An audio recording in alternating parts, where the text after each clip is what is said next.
നമസ്കാരം. ഔ TV 24/7ലേക്ക് നമുക്ക് സ്വാഗതം. പിന്നെ 43ാമത് ഷാർജ ഇന്റർനാഷണൽ ബുക്ക് ഫെയറിലാണ് നമ്മളിപ്പോൾ നിൽക്കുന്നത്. മാമിൻ്റെ ഈ വർഷത്തെ എക്സ്പീരിയൻസ് ഒന്ന് ഷെയർ ചെയ്യാമോ? ഈ വർഷം എനിക്ക് തോന്നുന്ന ഓരോ വർഷവും ഇവിടെ വരുമ്പോഴും, ഞാൻ 11ാമത്തെ വർഷമാണെന്ന് പറഞ്ഞല്ലോ, ഓരോ പ്രാവശ്യം വരുമ്പോഴും പുതിയ പുതിയ അനുഭവങ്ങളാണ്.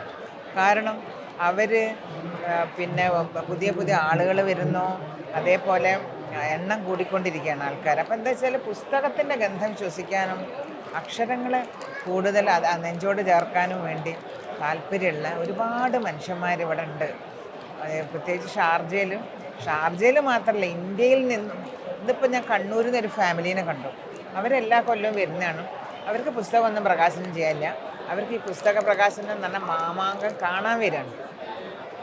ഇവിടെ പുസ്തക പ്രകാശനം മാത്രമല്ലല്ലോ, എത്ര ഈവൻറ്റുകളാണ്, ആയിരക്കണക്കിന് ഈവൻറ്റുകൾ നടക്കുന്നു, ബോൾ റൂമിൽ പരിപാടികൾ നടക്കുന്നു, വലിയ വലിയ ആളുകൾ വരുന്നു, പ്രശസ്തർ വരുന്നു.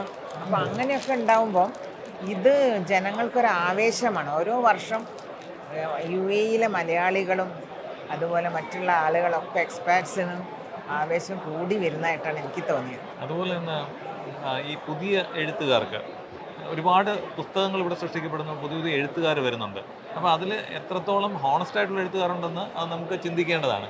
മാമിന് അതിനെക്കുറിച്ചൊരു എന്താണ് മോൻ്റെ ഒപ്പീനിയൻ? അത് പലതരം എഴുത്തുകാരുണ്ട് കേട്ടോ. 2 തരം എഴുത്തുകാരുണ്ട്. ഒരു കൂട്ടം എഴുത്തുകാർ നമ്മുടെ പിന്നെ ഒരു കൂട്ടം എഴുത്തുകാർ അമ്മയുടെ ഗർഭപാത്രത്തിൽ വെച്ചേ എഴുത്തുകാരാണ്. പിന്നെ ഒരു കൂട്ടർ ആർജിത വ്യക്തിത്വങ്ങളാണ്. അതിൽ ഒരു കൂട്ടം ആളുകൾക്ക് ഇപ്പോൾ ഉള്ള ട്രെൻഡ് എന്താ വെച്ചാൽ, എഴുത്തുകാരനോ എഴുത്തുകാരിയോ ആയാൽ സെലിബ്രിറ്റി ആയി എന്നുള്ള ധാരണ. അതിനു വേണ്ടി ഇവർ എന്തും ചെയ്യുമ്പോൾ ചിലപ്പോൾ ഗോസ്റ്റ് റൈറ്റിംഗ് വരെ നടക്കുന്നുണ്ടെന്നാണ് പറയുന്നത്. മറ്റുള്ളവർക്ക് വേണ്ടി എഴുതി കൊടുക്കുന്നു. അതേപോലെ കുറച്ച് കഴിവുള്ളവർ സാഹിത്യമല്ലാത്ത കൃതികൾ, സാഹിത്യത്തിൻ്റെ അംശമില്ലാത്ത കൃതികൾ എഴുതുന്നു. അപ്പോൾ അതൊക്കെ നല്ല പ്രവണത എനിക്ക് തോന്നുന്നില്ല.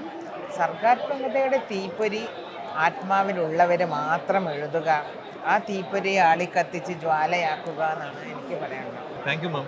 ഇത്രയും നേരം ഔ TV 24/7 സഹകരിച്ചു. Thank you.